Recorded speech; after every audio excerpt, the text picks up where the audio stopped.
As-salat lughatan. Salat menurut bahasa artinya doa. Karena kajian kita ini tentang bujur-bujur di dalam salat. Tapi kita harus tahu dulu salat itu apa. Salat artinya adalah doa. Makanya umat-umat terdahulu kalau ditanya mereka salat enggak? Salat. Tapi salat yang dimaksud itu adalah doa. Ya, doa. Ada juga yang mengatakan salat itu artinya adalah ad-du'a bi khair. Doa dengan kebaikan. Jadi berdoa dengan kebaikan. Jadi kita bisa artikan kalau ada orang lagi tahlil berarti itu juga lagi salat. Kita lagi ngaji juga berarti kita lagi salat. Tapi salat menurut bahasa lughatan. Sedangkan salat menurut istilah. Ya, salat menurut istilah. Jadi kalau di dalam fikih itu ada lughatan, ada syar'iyah. Ada menurut lughat, ada menurut syara'. Ya, syariat. Menurut syariat. Atau kalau bahasanya menurut istilah. Ya, sehingga kalau yang dipakai di dalam pengertian itu, ya tentunya kita pakainya yang artinya istilahi atau syar'i. Ya, salat itu menurut syariat adalah aqwalun wa af'alun, perkataan, ya, perkataan wa af'alun dan perbuatan.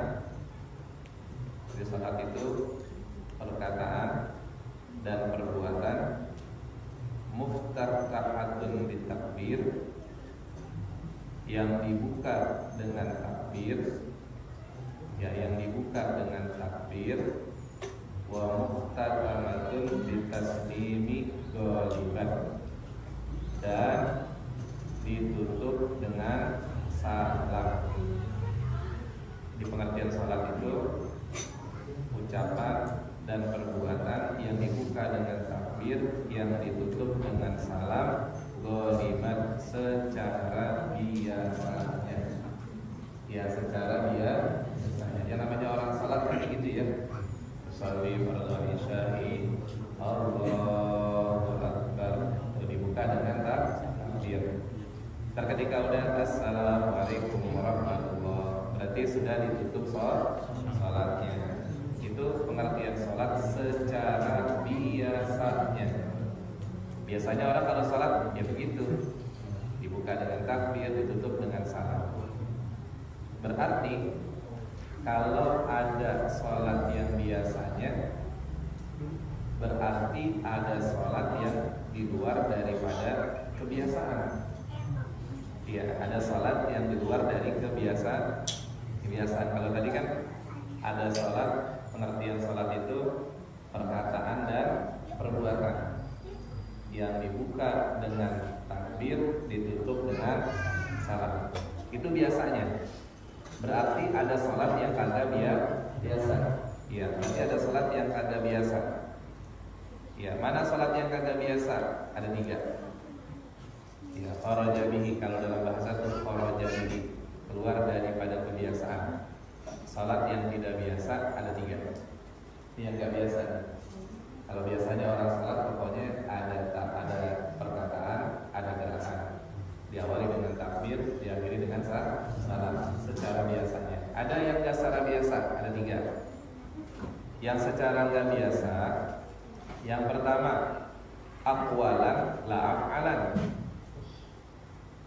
ucapan tidak perbuatan. Yang pertama nih hanya ucapan tanpa perbuatan. Ya, hanya ucapan tanpa perbuatan. Nah, kita kalau ditanyakan contohnya apa sih salat yang cuma baca-bacaan doang tapi nggak ada gerakannya? Ya, nggak ada gerakannya.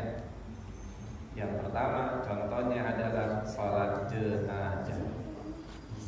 Salat jenazah kan cuma ucapan doang, ada rukuk, ada sujud. Ya, nggak ada rukuk, ada sujud. Ada nggak orang salat jenazah ada rukuk, ada sujudnya? Ya, waktu itu cuma bercanda doang. Ada dibilang orang yang alim. Ada suruh nyolatin jenazah karena Ustaz Ri kepada ada karena dia pakaiannya kelihatan orang alim, disuruh nyolatin jenazah. Ketika dia nyolatin ada ruku, ada sujud.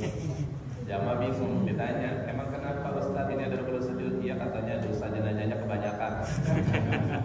Itu alasan-alasan itu akal-akalan. Jadi anak-anak santri harus tahu yang namanya sholat jenazah itu hanya ucapan atau bacaan tanpa perbuatan. Kalau yang dia bilang itu Pak Ustaz kan angkat tangan, dia kan perbuatan. Kalau kita tanya gini, mengangkat tangan di dalam sholat itu hal yang wajib apa hal yang sunnah? Kalau kita nih ngangkat tangan di dalam sholat, contohnya di takbiratul ihram dan tusalli fardhu isya'i misalnya makmuman atau imaman Allah, kita kan angkat tangan nih. Nah, ngangkat tangan ini suatu hal yang wajib apa hal yang sunnah? Ya, mengangkat tangan itu suatu hal yang sunnah. Yang wajib adalah takbiratul ihramnya. Yaitu yang wajib takbiratul ihram. Makanya kalau orang sholat jenazah dia nggak ada perbuatannya, hanya adanya perkataan, yaitu takbir 4 kali dan juga dia baca doa. Ya, jadi seperti itu ya sholat jenazah. Itu contoh yang pertama. Contoh yang kedua adalah wassalatil marbut, sholat orang yang diikat. Ya, sholatnya orang yang diikat. Orang diikat di tangan yang ini misalnya, diikat di bangku. Ketika itu dia wajib sholat nggak masih? Wajib. Kalau kita tanya, Ustaz dia nggak punya wudhu, kan ada dalam bab fikih namanya sholat faqidut thaharain, sholat ketiadaan dua yang suci, atau sholat dalam keadaan di mana kita terikat misalnya atau keadaan terpaksa. Ada namanya disebut di situ sholat untuk menghormati waktu. Tahu kan diinfus semuanya nih, dia sakit gitu ya. Itu kalau dia misalnya dalam keadaan terikat dengan infusan atau terikat dengan perbanan, dia kan tidak mungkin. Wudu nggak mungkin, tayammum juga nggak mungkin. Jadi sholat masih wajib nggak? Wajib. Walaupun dia menghadap dan tidak menghadap arah kiblat, tetap kewajiban sholat itu masih harus dilaksanakan. Tapi nama sholatnya apa? Menghormati. Iya, misalnya Allah itu aja. Takbir saya biasa. Kalau nggak bisa ngangkat tangan ya udah, cuma mulut doang yang ngomong. Iya, mulut doang yang ngomong. Kalau pala kita bisa giniin, goyangin. Kalau nggak bisa ya udah pakai kedipan mata aja. Atau kalau enggak, rukunnya itu berlalu di atas hati kita. Ya, jadi namanya sholat itu kewajiban yang harus kita kerjakan kapanpun itu adanya. Nah yang ketiga nih contohnya sholat yang hanya ucapan tanpa perbuatan adalah sholat orang yang sakit. Yang tadi itu yang ketiga tuh. Yang pertama kan sholat orang yang dalam keadaan sholat jenazah, sholat orang yang diikat. Yang ketiga sholat orang dalam keadaan sakit. Kalau sakit kan kadang-kadang nggak bisa duduk. Iya jamaah sekalian nggak bisa duduk. Nah sholat kalau misalnya memang nggak bisa sujud, udah duduk aja, nggak usah berdiri gitu, duduk aja. Ada orang kadang dia bisa berdiri, cuma duduk nggak bisa, akhirnya duduk di bangku. Ya kalau begitu nanti agak repot juga, karena ketika dia sedang ruku begini, ntar dia duduk, akhirnya posisi sujud sama rukunya itu sama ya sekali. Makanya kalau memang sholat kita katakan berdiri nih, ntar pas di saat kita mau ruku, ya udah duduk aja, ntar begini aja. Ketika kita misalnya jamaskan mau sujud lebih pendek lagi daripada ruku. Ya itu salah satunya kayak gitu kalau sholatnya dalam keadaan duduk.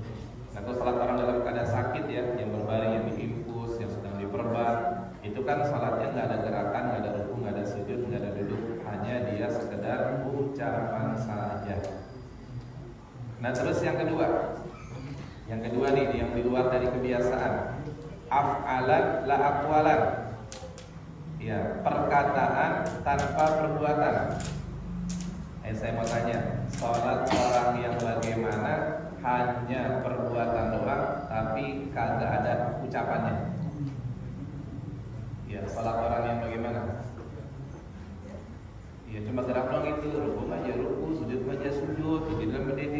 kagak ada perkataannya. Salat orang yang gagu. Yang gagu kan nggak ada.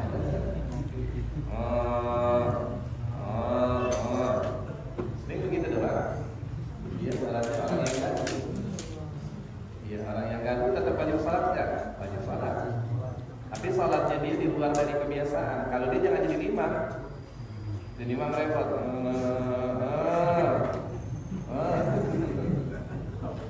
Ya repot gimana? Jadi imam. Jadi kalau kayak gitu, orang-orang yang gagu itu salatnya hanya sekedar perbuatan tapi tanpa adanya ucapan.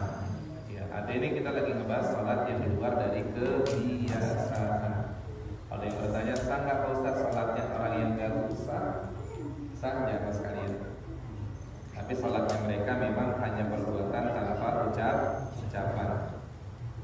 Kemudian yang ketiga, ya, yang ketiga ini la af'alan wala aqwalan. Tidak ada gerakan, tidak ada ucapan. Ayo kalau saya tanya, salat orang yang bagaimana? Gerakannya kagak ada, ucapannya kagak ada. Geraknya kagak, ucap juga enggak. Salat yang bagaimana? Salatnya orang yang gagu lagi diikat.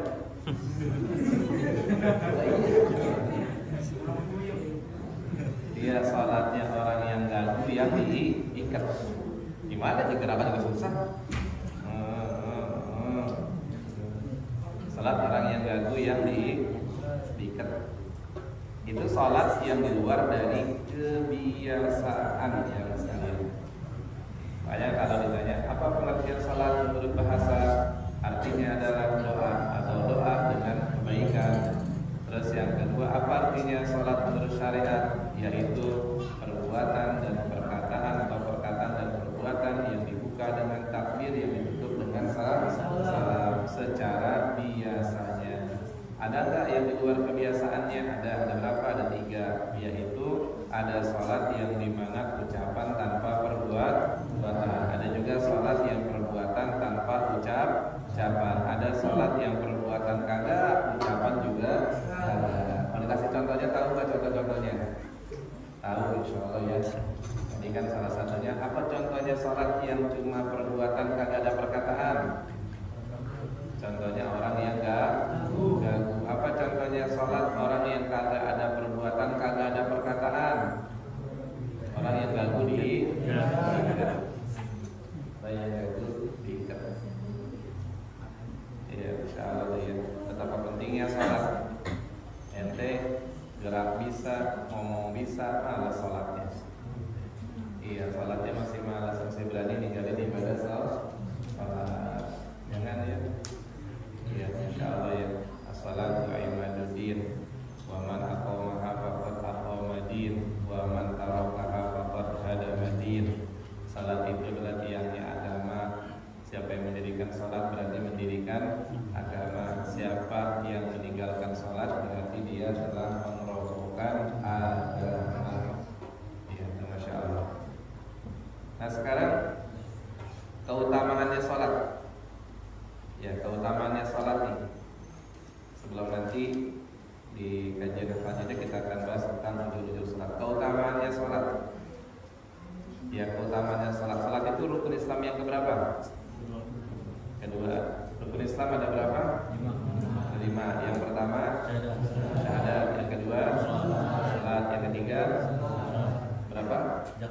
Zakat atau puasa. Yang keempat, kalau yang ketiganya adalah puasa, berarti yang keempatnya zakat. Yang kelima, karena memang ada 2 konteks hadis.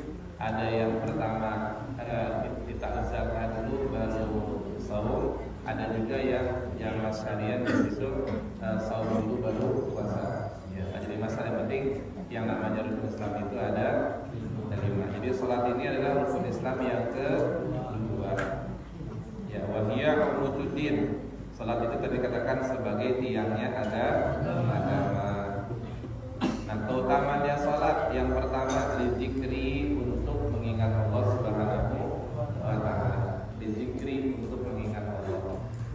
Makanya banyak banget para ulama-ulama kita ini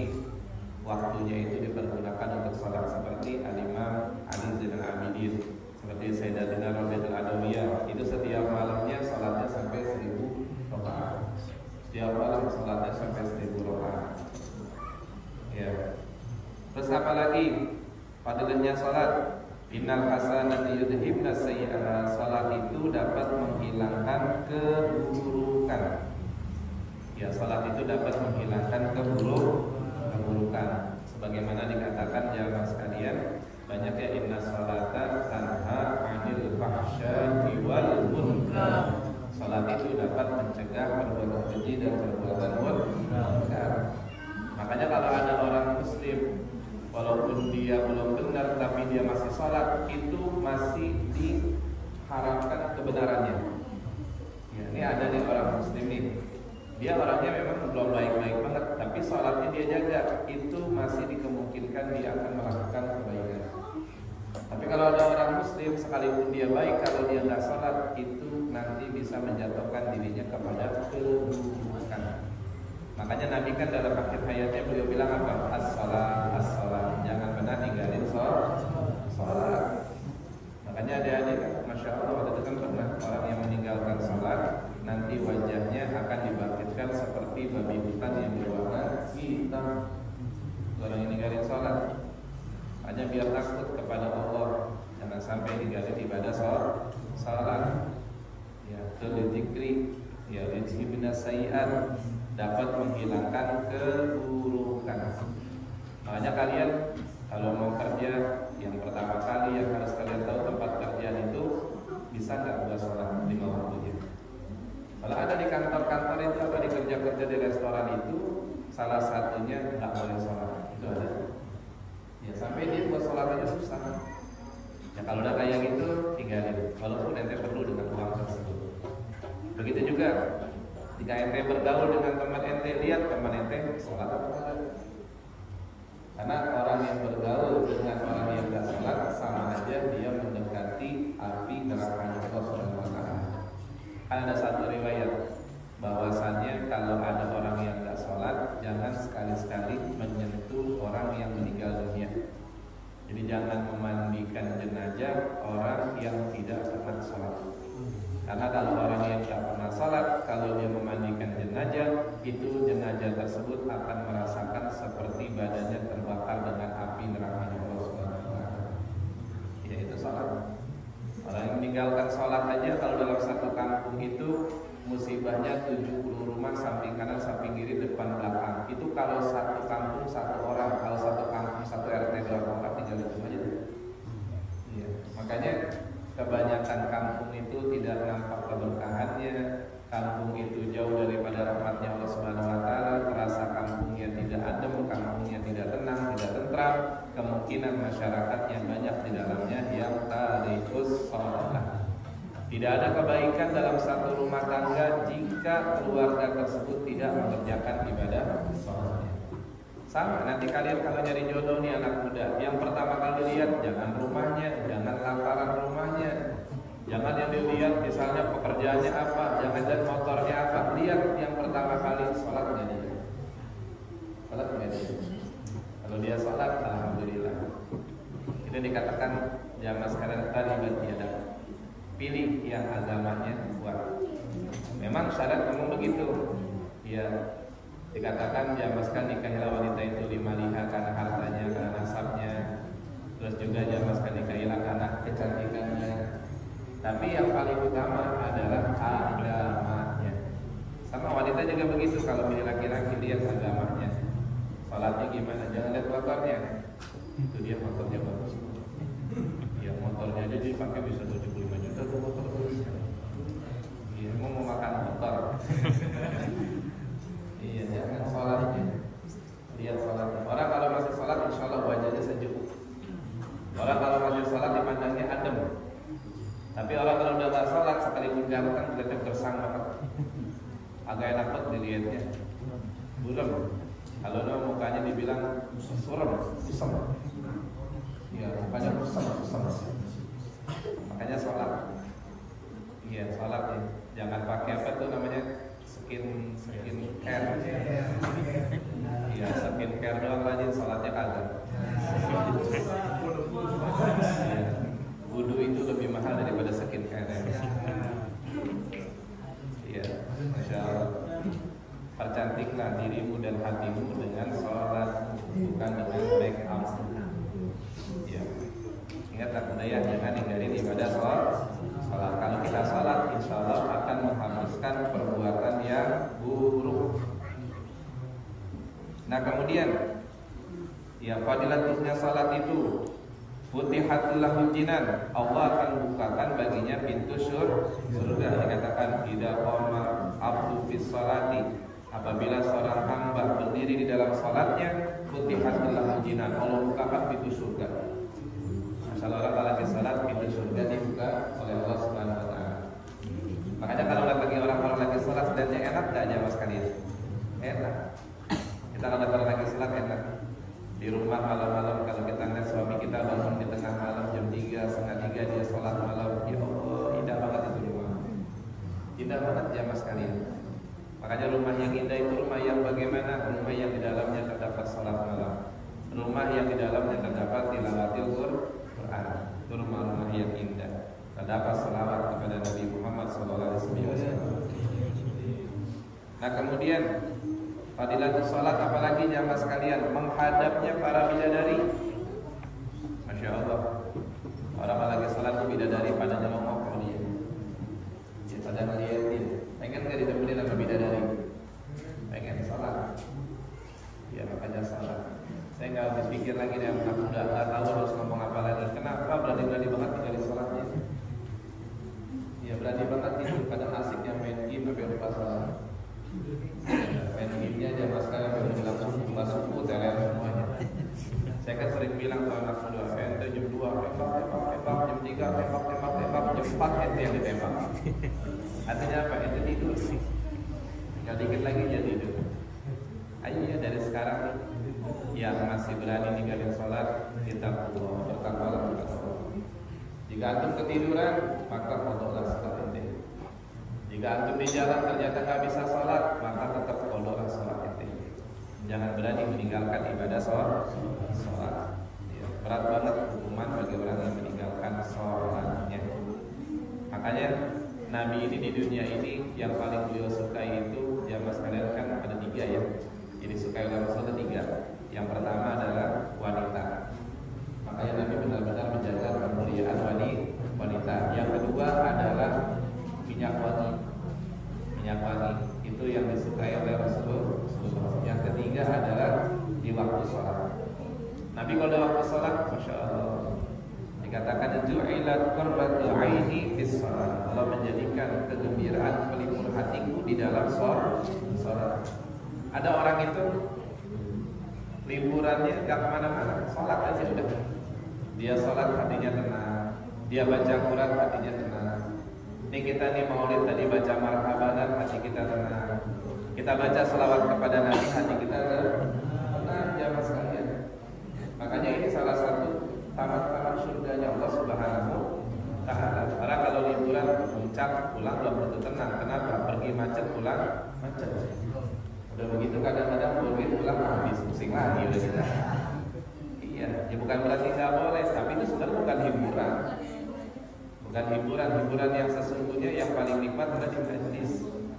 Masuk kagak disuruh bayar, macet ya kagak ya. Iya, dengerin musik. Kadang-kadang masya Allah kalau ada rezekinya ente dibagi sama anak-anak nasi uduk, kalau ada rezekinya bagi acara. Ya kalau ada acara kadang-kadang goreng-gorengan ada. Alhamdulillah jamaah sekalian. Masya Allah, ya nikmatnya kita hadir di taman-taman surganya Allah Subhanahu wa taala. Kayak ada orang yang bilang, saya masya Allah kalau udah baca marhaban ya marhaban ya ini bahagia hati jamaah sekalian. Ada juga orang yang misalnya baca misalnya la ya sholli wa sallim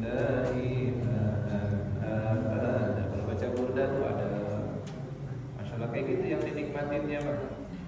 Iya jangan itu baru namanya pencinta Nabi kita Muhammad Sallallahu Alaihi Wasallam. Itu hiburan yang sesungguhnya, itu pelipur hati yang sebenar-benarnya. Ya bukan pelipur hati itu bukan yang main game, bukan pelipur hati, penggelap hati. Iya sudah main game itu penggelap hati. Iya salah satunya main boleh aja, cuman jangan sampai meninggalkan sholat.